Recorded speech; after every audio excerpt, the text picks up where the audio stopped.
আল্লাহ নবী নববী শরীফে বসে আছেন।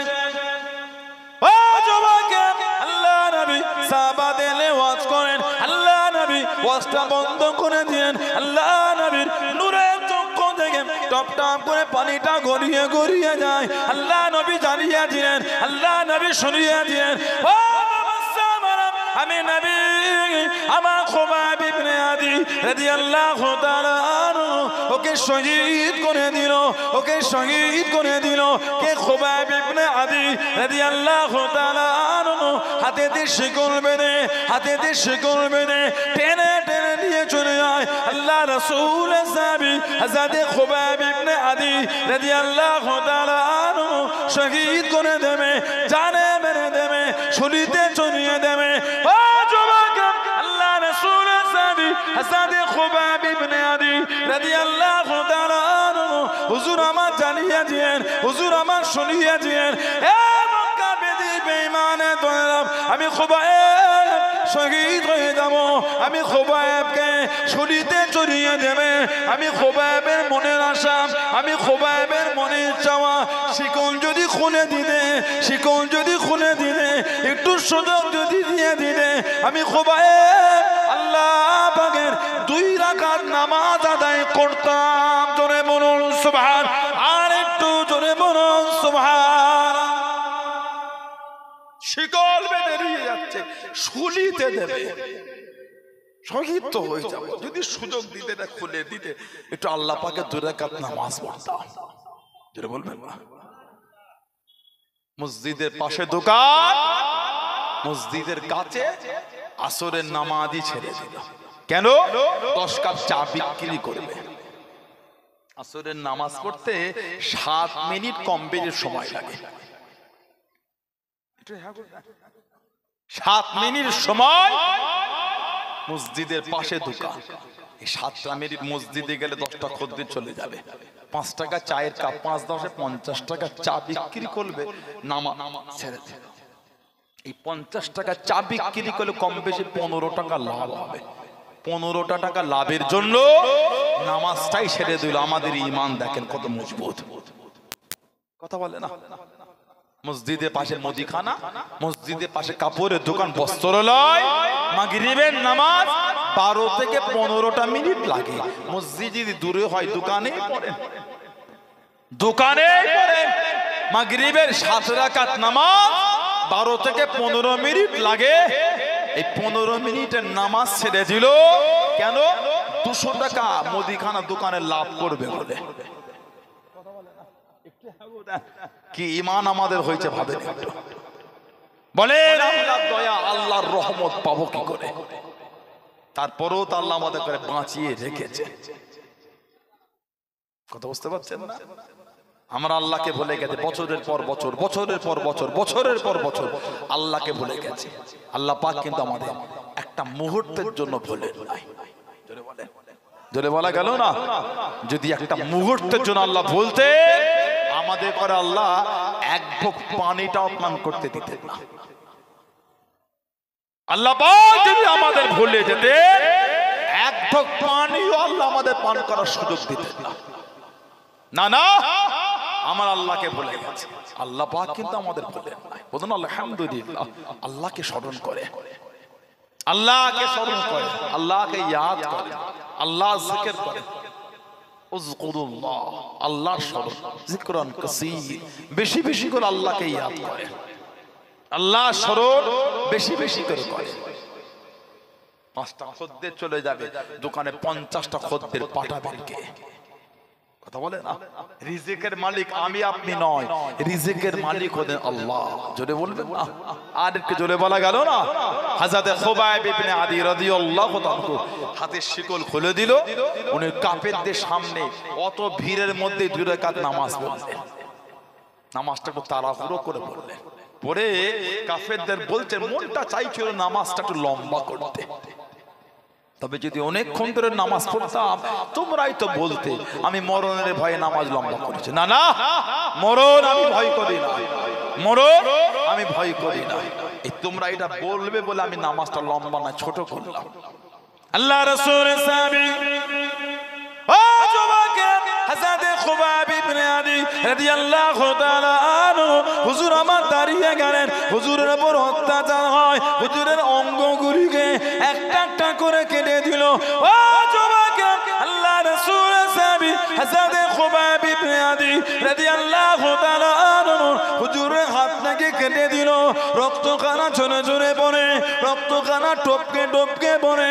কাফেররা জানিয়ে দিল, কাফেররা জিজ্ঞাসা করে, এ খুবাইব ইবনে আদি রাদিয়াল্লাহু তাআলা আনহু, কতই না ভালো কদো, কতই না ভালো কদো, তুমি যদি নিজের বাড়িতে থাকতে তোমাদের নবী হযরত মুহাম্মদ সাল্লাল্লাহু আলাইহি ওয়াসাল্লাম তিনি যদি আমাদের কাছে বন্দী করেন, তিনি যদি আমাদের কাছে বন্দী করেন, কতইটা না ভালো হতো। আল্লাহ রাসূলের সাহাবী হযরত খুবাইব ইবনে আদি রাদিয়াল্লাহু তাআলা আনহু হুজুর আমার জানিয়েছেন, হুজুর আমার শুনিয়েছেন, এ মক্কা বেদী বেঈমানের দলেরা, আমি খুবাইব, আমি একা কেন, আমার গোটা খানদানও যদি শহীদ হয়ে যায়, আমি খুবাইব একবার কেন, আল্লাহ পাক যদি আমাকে অসংখ্য জীবন দিয়ে দেয়, আমি খুবাইব অসংখ্যবার যদি শহীদ হয়ে যায়, আমি খুবাইবের কোনো দুঃখ নাই, আমি খুবাইবের কোনো কষ্ট নাই। আল্লাহ নবী হুজুরা শরীফের মধ্যে আছে, আল্লাহ নবীর নূরের কদম শরীফে একটা কাঁটা লেগে যাবে, একটা কাঁটা ফুটে যাবে, আমি খুবাইব নিজে কানে শোনাটা পছন্দ করি না। জোরে বলুন সুবহান, আর একটু জোরে বলুন সুবহান। তুমি নবীকে বন্দির বলো, আমার গোটা খানদানও যদি শহীদ হয়ে যায়, আমি একবার না, আল্লাহ যদি আমাকে অসংখ্য জীবন দেন, অসংখ্যবার যদি শহীদ হয়ে যায়, আমার কোনো দুঃখ নাই। আল্লাহ নবী হুজুরা শরীফে থাকবে, নবীর কদম শরীফে কাঁটা লাগবে, কাঁটা, ওই কাঁটা লাগার শব্দ খবরটাও নিজের কানে শোনাটা পছন্দ করছে না। যারা বললেন সুবহানাল্লাহ, কি মুহাব্বত সাহাবাদের। মক্কা শরীফের বড় বড় কাফেররা, কুরাইশের নেতারা, এরা যখন সুলে হুদাইবিয়া 6ষ্ঠ হিজরি সুলে হুদাইবিয়া যখন মক্কা শরীফে গিয়েছে, গিয়ে শোনাচ্ছে, রে এত বড় বড় রাজা বাদশাহ দরবার দেখেছে, এই মহব্বত কাউকে দেখেনি। কেন না, হযরত মুহাম্মদ সাল্লাল্লাহু আলাইহি ওয়াসাল্লাম উনি যখন এই থুতু শরীফটা ফেলবে, ওনার সাহাবারা সব দল বেঁধে দাঁড়িয়ে যাচ্ছে, ওনার থুতু শরীফ জমিনে ফেলতে দিচ্ছে না। থুতু শরীফ ওনার সাহাবারা হাতে করে নিয়ে কাড়াকাড়ি করে যেটা শরীরের মধ্যে মাখছে। জোরে বলে, আর একটু জোরে বলা গেল না সুবহানাল্লাহ। কি ঈমান, কি মুহাব্বত সাহাবা। জানাদের ঈমানের প্রশংসা আল্লাহ পাক করেছে কোরআন শরীফে, আমিনু কামা আমানান নাস, আমিনু তোমরা ঈমান আনো। কেমন ঈমান? আল্লাহ কামা, যেমন, আমানান নাস, নাসের তাফসীর হচ্ছে সাহাবা। যেমন ঈমান আমার হাবিবের সাহাবারা এনেছেন, ওই ঈমান তোমরা আনো। সাহাবাদের ঈমানের প্রশংসা হচ্ছে কোরআন। জোরে বলে, যে সাহাবাদের শানে আল্লাহ পাক বলেছেন, রাদিয়াল্লাহু আনহুম ওয়া রাদু আন, তাদের উপর আমি আল্লাহ খুশি, তারাও আমি আল্লাহ আমার উপর খুশি। বলবেন না সুবহানাল্লাহ। যে সাহাবাদের শানে আল্লাহর রাসূল বলেছেন, ওয়াল্লাহ ফি আসহাবি, এ দুনিয়ার মানুষ, তোমরা আমার সাহাবাদের নিয়ে কিছু বলার আগে আল্লাহকে ভয় করো। যে সাহাবাদের শানে আল্লাহর রাসূল বলেছেন, লা তাসুব্বু আসহাবি, খবরদার আমার সাহাবাদের গালি দিও না। যে সাহাবাদের শানে আল্লাহর রাসূল বলেছেন, আসহাবি কান নুজুম, আমার সাহাবারা হলো আকাশের চাঁদ, তারা নাই। জোরে বলো, আর জোরে বলা গেল না, বিআইহিম ইক্তিদাইতুম ইহতাদাইতুম, তোমরা তাদের মধ্যে কারোর একজনের ইক্তিদা অনুসরণ করো, তোমরা হেদায়েত পেয়ে যাবে। জোরে বলবে না সুবহানাল্লাহ। সেই সাহাবাদের দিকে দেখেন মুহাব্বত, তাদের মানা, তাদের প্রেম কেমন ছিল। হযরত আব্দুল্লাহ ইবনে হুযাফা সাহমি রাদিয়াল্লাহু তাআলা হুজুরকে বন্দী করে খ্রিস্টান বাদশার কাছে নিয়ে গেছে। খ্রিস্টান বাদশা মুখের দিকে তাকিয়ে আছে অনেক বলে, আব্দুল্লাহ, হযরত আব্দুল্লাহ, শুনেছি তুমি খুব বিচক্ষণ ব্যক্তি, তুমি খুব বিচক্ষণ ব্যক্তি, তোমাকে একটা অফার দিচ্ছি, তোমাকে ছেড়ে দেবো। সসম্মানে গার্ড দিয়ে তোমাকে তোমার বাড়িতে পৌঁছে দেবো। তো শর্ত হলো ইসলামটা ত্যাগ করতে হবে। আল্লাহ রাসূলের সাহাবী বলেছেন শহীদ হয়ে যাব, ঈমানের কলেমা মুছবে না। জোরে বলা গেল না সুবহানাল্লাহ। কি ঈমান সাহাবাদের। নবী পাকের সাহাবী ছিলেন হযরত বিলাল ইবনে রাবাহ। হযরত বিলাল ইবনে রাবাহ রাদিয়াল্লাহু তাআলা, যিনি হলেন আমার নবী পাকের মুয়াজ্জিন, যার আযানটাও দরবারে ইলাহিতে কবুল ছিল। জোরে বলা যাবে না সুবহানাল্লাহ। সে মধুর আজান, আলহামদুলিল্লাহ। আমাদের বর্তমান সময় কিছু কিছু মসজিদে আজান হয়, এগুলো ঠিক না। আজান একটু সুন্দর করে দিতে হয়। আজানের শব্দগুলি, আলফাজগুলি ঠিকভাবে উচ্চারণও হয় না। বাজারে কিছু কিছু মসজিদ আছে এমন আজান হয় বলার মতন নয়, হাস্যকর হয়ে যায়। মধুর করে সুন্দর করে আজান দেবেন, মনটা ভরে যাবে, এমনি মন টানবে। আল্লাহর হাজীদের জিজ্ঞাসা করে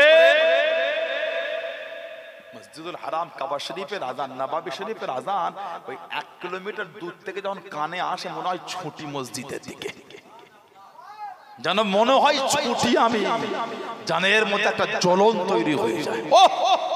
ততক্ষণ পর্যন্ত মসজিদুল হারাম, মসজিদুল নবাবী শরীফ, হারামাইন শরীফাইন যতক্ষণ কদমরা রাখছি অন্তরে শান্তি আসছে।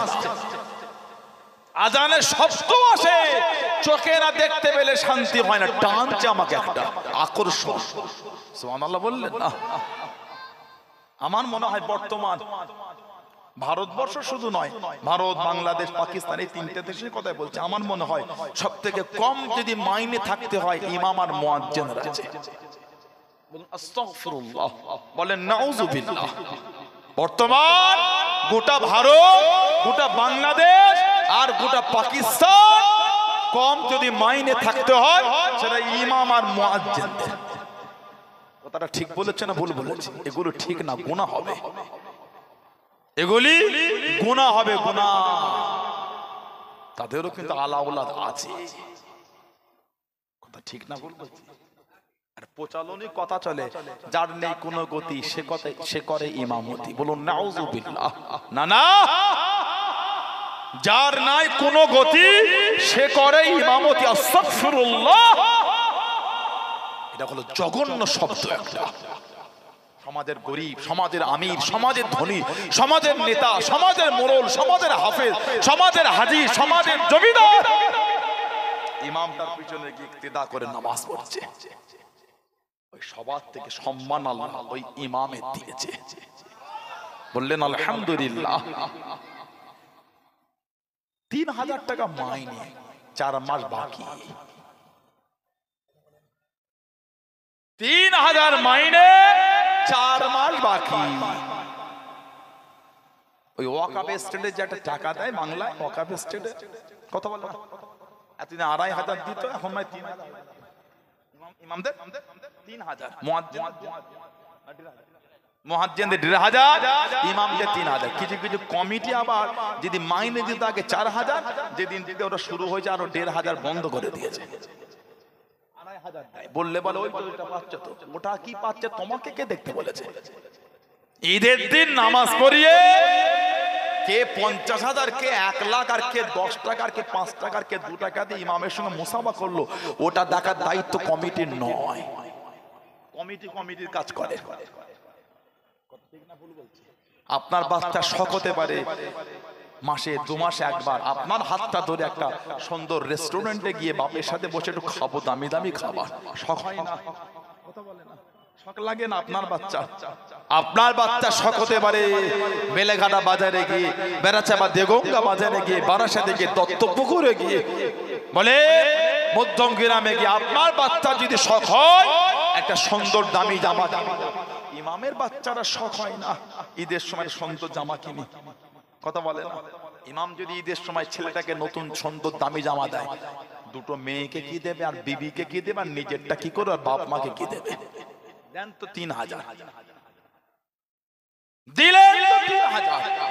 একটু হাত জোর করে শুধু আপনার গ্রাম বলে না, মিডিয়া হচ্ছে একটু হাত জোর করে ইমামদের মাইনে বর্তমান সময় সন্ধিক্ষণে 10,000-এর নিচে দেওয়াটা উচিত না, কম করে 10,000, এর ঊর্ধ্বে দেন। কিছু কিছু গ্রামে আছে তারাবির নামাজ এই রোজা এসে গেল, তারাবির ইমামদের দেবে বলে চাঁদা তুলে 40,000 যদি ওঠে, ওর থেকে 15,000 বার করে গেলে মসজিদে কাজ করবো, গুনাহ হবে। মসজিদের কাজের জন্য তোলেন নেই, ইমামকে দেবেন বলে তুলেছে।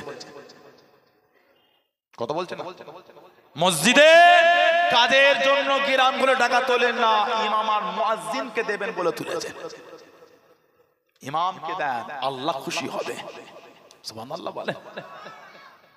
সুখে দুঃখে ইমামকে একটু দোয়া করো, ইমাম বড় বিপদে আছে, নামাজ পড়ে বেচারি চোখ ভরা পানির, আল্লাহ আমাদের সমাজের অমুক ব্যক্তি আল্লাহ সুস্থ করে দেন আল্লাহ। কথা বলছেন না কেন? গ্রামে যত যুবক আছেন আপনাদেরকে বিশেষ করে আপনার পীরের বাচ্চা অনুরোধ করে যায়, মাসে 50টা টাকা হলো একটা ভাঁড়ে জড়ো করবেন। যত যুবক মসজিদের ভাঁড় করবে মাসে 50 টাকা, 500 টাকা নয়, 50 টাকা। যত যুবক আছেন এই এক একটা মসজিদের আন্ডারে যতজন মিডিয়ার সঙ্গে সব যুবকদের কাছে অনুরোধ, প্রত্যেকটা গ্রামের মসজিদে যুবক 50 টাকা করে জড়ো করবে, প্রত্যেক মাসে ওগুলো বার করবেন, দেখবে তারপরে যা লাগবে কমিটি থেকে দিয়ে ওগুলো সমাজের ইমাম মুয়াজ্জিনদের সম্মানে সম্মানিত করে আল্লাহ রিজকে বরকত দেবে। জোরে বলুন সুবহানাল্লাহ, জোরে বলুন আল্লাহুম্মা আমিন, জোরে বলুন ইনশাআল্লাহ।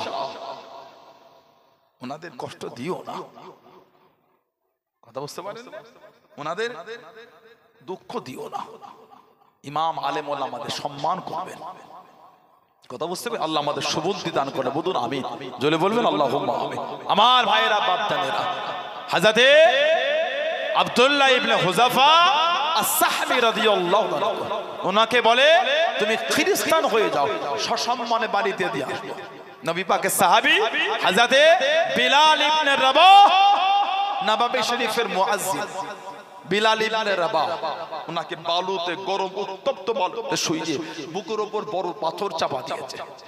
বিলাল আল্লাহ আল্লাহ রাসূল বলে যান। হুজুর তখনও বলছে আহাদ, আমার আল্লাহ এক। জোরে বলে, জোরে বলা গেল না? হযরতে বিলাল ইবনে রাবাহকে টেনে টেনে নিয়ে যাওয়া হয়, ও যুবককে দড়িতে বেঁধে দে, ঘিসিয়ে ঘিসিয়ে নিয়ে যায়, চামড়া খানা উঠে গেল, রক্ত ঝরে ঝরে পড়ে, রস খানা গলাতে লেগেছে। ও যুবককে মক্কা যুবক তরুণেরাম কাছেতে দাঁড়িয়ে গেল, কাছেতে চলে গেল। এ বিলাল ইবনে রাবাহ রাদিয়াল্লাহু তাআলা আনহু, এত কষ্ট দিতে লেগেছে, রক্ত খানা ঝরে, এত মার মারতে লেগেছে, তোমার নবী তো আসলো না, তোমার আল্লাহ তো বাঁচালো না। আল্লাহ রাসূলের সাহাবী হযরত বিলাল রাদিয়াল্লাহু তাআলা আনহু হুজুর আমার জানিয়ে দিলেন, হুজুর আমার শুনিয়ে দিলেন, এ মক্কা বেদী বেঈমানে দলেরা, তোমরা যখন বাজারে গিয়ে মাটির কিছু কেন, মাটির কিছু কেন, ঠুকে ঠুকে দেখো ভালো না ফাটা, ভালো না ফাটা। আমি বিলাল, আল্লাহ পাক আমাকে দ্বীনের জন্য কবুল করে, ইসলামের জন্য কবুল করে, আল্লাহ পাক আমাকে পরীক্ষা করে নিচ্ছেন। আমি বিলাল আল্লাহ পাকের দ্বীনের জন্য কতটা মজবুত হয়েছি, জোরে বলুন সুবহান, আর একটু জোরে বলুন সুবহান।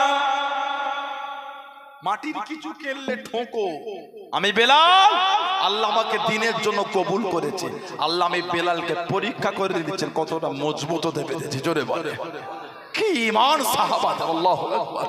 হযরতে আব্দুল্লাহ ইবনে হুযাফা রাদিয়াল্লাহু তাআলাকে বলতে বাদশা খ্রিস্টান পারস্য সম্রাট, আব্দুল্লাহ তোমাকে আরেকটা অফার দিচ্ছি, শুনেছি তুমি খুব বিচক্ষণ ব্যক্তি, এই যে আমার রাজত্ব দেখতে পাচ্ছ, এই রাজত্বর অংশীদার তোমাকে করে দিলাম, শুধু আমি একা রাজা নাই, তোমাকে বানিয়ে দিলাম, আর আমার যে মাল সম্পদ টাকা পয়সা যা আছে ওর অর্ধেকটা তোমাকে দিয়ে দিলাম, খ্রিস্টান হয়ে যাও। সাহাবী তখনও বলছেন, এই পারস্য সম্রাট, শুধু এই মালটা নয়, আমার নামে যদি গোটা আরবও লিখে দাও, এক লামহা, একটা মুহূর্তের জন্য আমার অন্তর থেকে ঈমানের কলেমাটা মুছছে না। জোরে বলা গেল না? আর একটু জোরে বলা যাবে না?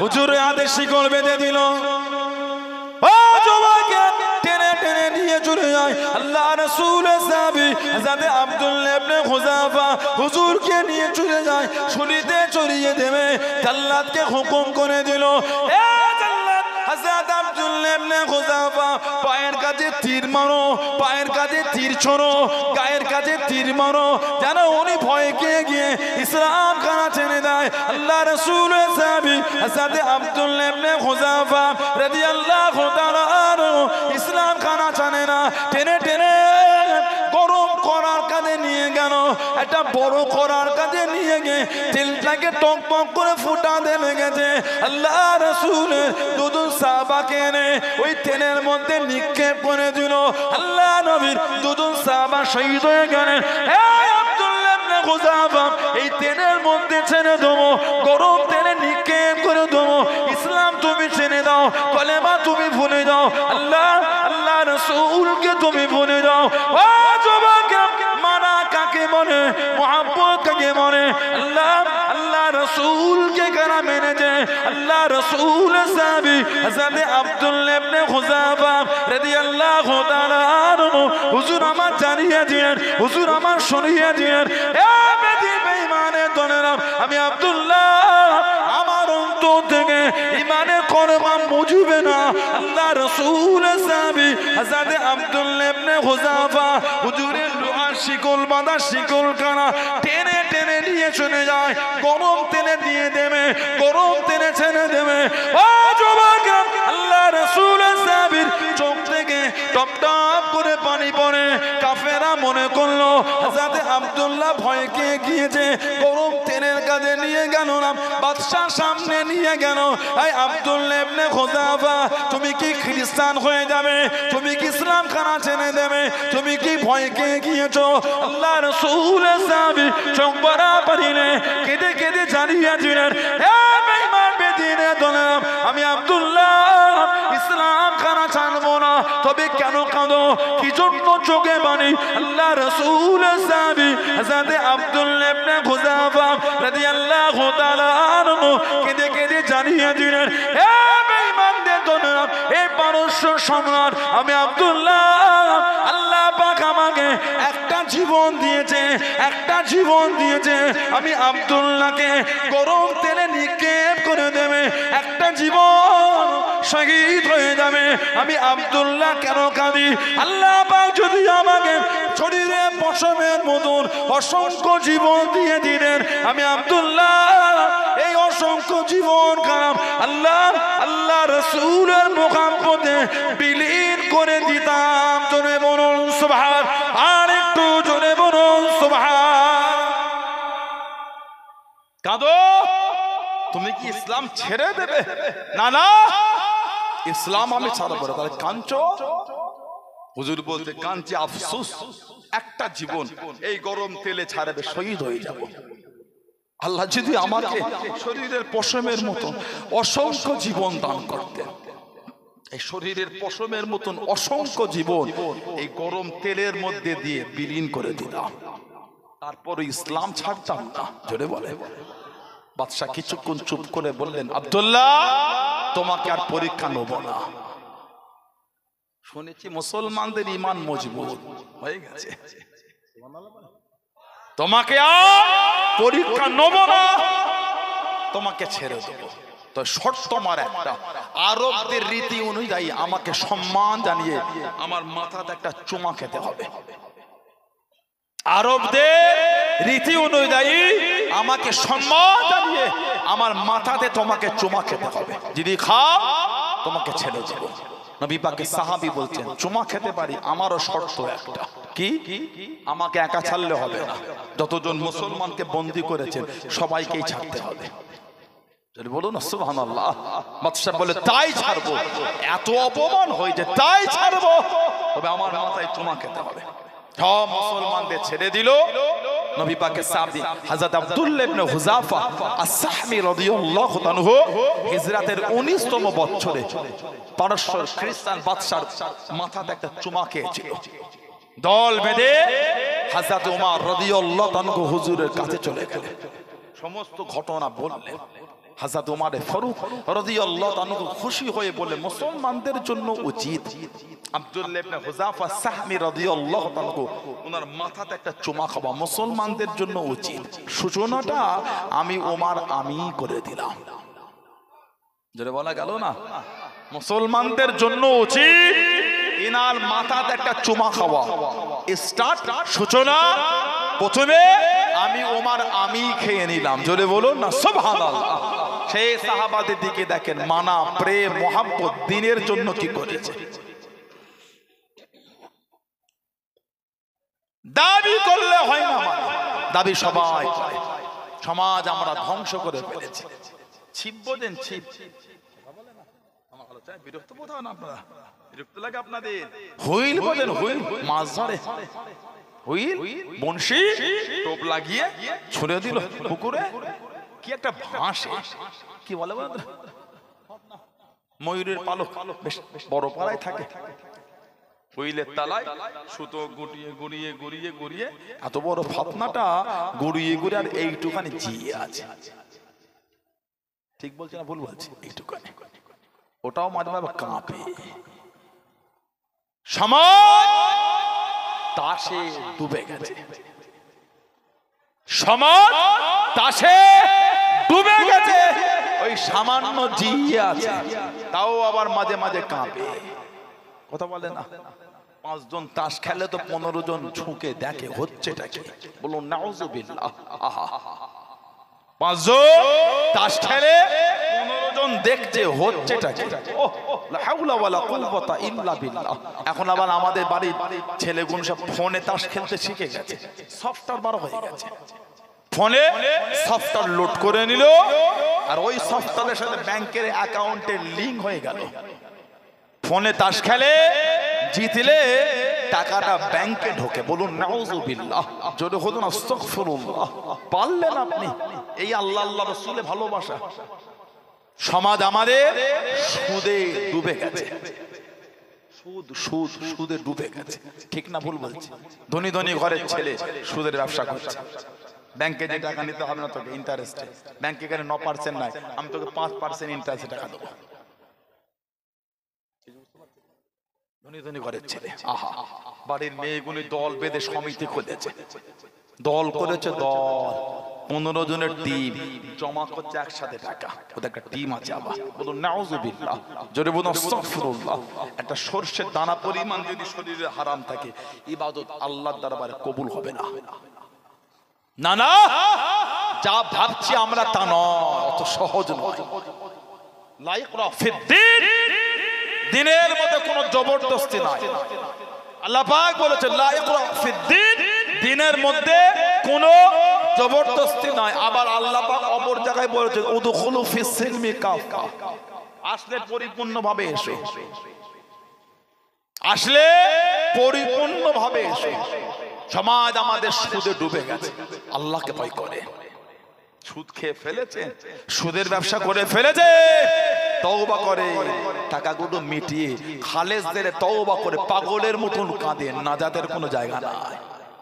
কি ভাবছেন জান্নাত রেডি নাকি? জান্নাত রেডি, অত সহজ নয়। তসবিহ নাই, জিকির নাই। বর্তমান বেশিরভাগ বাড়িতে সুদ চলছে, খুশি মনে চলে, কষ্ট নিয়ে নয়। সমাজ লটারিতে ডুবে গেছে। রাগ করছেন আপনারা? বলেন আমি কাউকে দুঃখ দিতে আসি না, বালিশে মাথাটা দিয়ে ভাববেন একবার। ফুরফুরা শরীফের হুজুরের আওলাদটা এসে বলে গেল, কি বললো ওটা। সমাজ লটারিতে ডুবে গেছে। মুরব্বি মুরব্বি চাচাগুলো আছেন, দাড়ি সাদা হয়ে গেছে আপনাদের, চুল সাদা। আপনারা যখন আমাদের বয়সে ছিলেন না, ছোট্ট পাড়া বাজার নয়, বড় পাড়া বাজার গুলি তো লটারির দোকান ছিল না। বলেন আপনারা। আর এখন বড় বাজার নয়, ছোট্ট পাড়া বাজারে 5 জায়গায় বিক্রি হয়েছে। 5 জায়গায় আল্লাহ 2 টাকা দিলে সবজির ব্যবসা করে এলাকায়, সবজি চাষ। কথা বলে না? ঠান্ডা, পৌষ মাসের ঠান্ডায় রাত 3টে উঠে জমিতে চলে গেলে সবজি তুলবে বলে। বর্ষায় বৈশাখ, জ্যৈষ্ঠী, আষাঢ়, শ্রাবণ, ভাদ্র ভিজে ভিজে ভিজে ভিজে মাঠে গেছে। সবজি না তুলে পানিতে সবজিটা পচে যাবে। সবজি তুলে ওই ভিজে ভিজে বাজারে বিক্রি করতে গেছে, আল্লাহ দুটো টাকা মিলিয়েছে। ঠান্ডা কেঁপে কেঁপে সবজি তুলে কাঁপতে কাঁপতে বাজারে গিয়ে বিক্রি করেছেন, আল্লাহ দুটো টাকা মিলিয়েছে। হারাম না হালাল? বুকটা ফেটে গেছে ওই ইনকামটা করতে গিয়ে। হালাল ইনকাম, হালাল ইনকাম, হালাল ইনকাম। পকেটে রাখলে পকেটটা একটু উঁচু হয়েছে, কিছু কিছু যুবকেরা মাথা কাজ করছে না। এবারে পটলের কেজি 180 টাকা করে গেছে। বেগুন কেজি 80 টাকা, 90 টাকা বেগুনের কেজি। বেগুন যার কোনো নাই গুণ, তারই কেজি চলছে 80 টাকা। পাইকারি রেট বলতে পারছেন, আমাদের লোকাল বাজারে বিক্রি হয়ে গেল। এবারে পটলের দাম একটু ওঠে না, কথা বলেন না। ঝিঙে ওঠে না, এটা হ্যাঁ ওঠে। এই তো কদিন আগে মা বাজাতে পটল কিনতে বলছেন, খেতে বসলাম, বলে পটলের দাম কি রে? 160 টাকা 180 টাকা কেজি বললো। হয়েছিল কি বলে কফি, কফি অন্যান্য সময় 2 টাকা 1 টাকা বিক্রি, এবছর 30-40ও বিক্রি হয়েছে। ঠিক বলছে, কথা বলে না? আল্লাহ দিয়েছেন, আলহামদুলিল্লাহ বলে। আল্লাহ হালাল মালে বরকত দিয়ে, আলহামদুলিল্লাহ বলে। আল্লাহ খুশি হয়ে দুটো পয়সা দিয়েছেন, আল্লাহ সন্তুষ্টি হয়ে হালাল মালে দুটো বরকত দিলে পকেটটা উঁচু হয়েছে, মাথা কাজ করছে না। ওই টাকাগুলি পকেটে করে নিয়ে সন্ধ্যার সময় বাজারে বসে ওখান থেকে বার করে লটারি কাটে। এই দুঃখের কথাটা কাকে শোনাবেন আপনি? বলেন বলেন আপনি বলেন। যারা আমাদের সমাজে লটারি কাটে ওরা কি কেঁদে কেঁদে কাটে নাকি? কথা বলে না। কাঁদতে কাঁদতে লটারি কাটে, হারাম জিনিস। লটারিতে একটা কেঁদে কেঁদে লটারি কাটে নাকি? কথা বলছেন না কেন? ওরা জুয়া কেঁদে কেঁদে খেলে, জুয়া তাসটা কাঁদতে কাঁদতে খেলে। হারাম জিনিস, খেলা ঠিক নয়, তাও খেলি একটু। হাসতে হাসতে লটারি কাটে, হাসতে হাসতে তাস খেলে, হাসতে হাসতে জুয়া খেলে। তার মানে ওটাতে খুশি। নামাজটা পড়তে বলবে, নামাজ ওই চ না, এই ফজর এই ঠান্ডায় উজু করা যায় তো? পাগল আছিস? ঠান্ডায় মানুষ কেঁপে মরে যায় বলে এতে উজু করতে বলছে। আবার ইবাদতে খুশি হচ্ছে না। এটা আমার দিকে তাকা। পৌষ মাসের ঠান্ডায় ফজরের নয় এশার উজু করতে চাইছে না কিছু কিছু লোক। এই ঠান্ডায় পানিতে হাত দিয়ে যাবে না, কি ঠান্ডা রে বাবা। তার মানে ইবাদতে কষ্ট হচ্ছে, হারাম জিনিস খুশি। জানতে হবে ঈমানটা পরিপূর্ণ নয়। ওই আয়াত, ইয়া আইয়ুহাল্লাযীনা আমানু, হে ঈমানদার বিশ্বাসী বান্দা বান্দীরা, উদখুলু ফিস সিলমি কাফা, পরিপূর্ণভাবে দ্বীনে প্রবেশ করো। মানবে, মানার মতন মানো, দাবি করলে হয় না। সাহাবাদের মানা কেমন ছিল জানেন? নবী পাকের দস্তরখানে একজন সাহাবী খেতে বসেছেন, সুবহানাল্লাহ বলেন। আহা কি নসিব সাহাবাদের, আমার রাসূলের সাথে খেয়েছে। বলুন না সুবহানাল্লাহ। যদি নসিব আমাদেরও হতো। নবী দস্তরখানে সাহাবী বসেছে, খাচ্ছে। যে সাহাবীটা খাচ্ছেন উনি কদু শরীফ পছন্দ করতেন। কদু, কদু যেটা কি গ্রাম বাংলায় লাউ বলে, কদু শরীফ আমাদের নবী খুব পছন্দ করতেন। আলহামদুলিল্লাহ বলেন। সাহাবী কদু শরীফ খেতেন না। উনি দেখছেন একটা বাটিতে তরকারি, কদু শরীফ রান্না, নবী পাক খালি বেছে বেছে কদু শরীফ গুলো তুলে তুলেই খাচ্ছেন। সাহাবী খেতেন না। সেদিন থেকেই সাহাবী কদু শরীফ খাওয়া শুরু করে দিলেন। কেন? যেটা আমার রাসূলের এত পছন্দ, ওটা আমি কেমন করে না খেয়ে থাকতে পারি? সাহাবীদের মানাটা ছিল এরকম। জোরে বলবেন না? আর একটু জোরে বলা গেল না? ভালো হয় নোংরা থেকে ফিরে আসে। মায়েরা, মেয়েরা, বোনেরা, মহিলারা ভালো হন, নামাজি হন, নামাজি হন, নামাজি হন। নোংরা থেকে মনটা ঘোরান। আল্লাহ আমাদের কবুল করেন। আল্লাহ পাক আমাদের বাড়ি মা বোনগুলিকে সুবুদ্ধি দান। আল্লাহ দয়াময় দয়া করে সকলের মনকে আল্লাহ নোংরা থেকে ঘুরিয়ে দেন। বলুন আমিন। জোরে বলেন আমিন। একটু দরুদ শরীফ আল্লাহুম্মা সাল্লি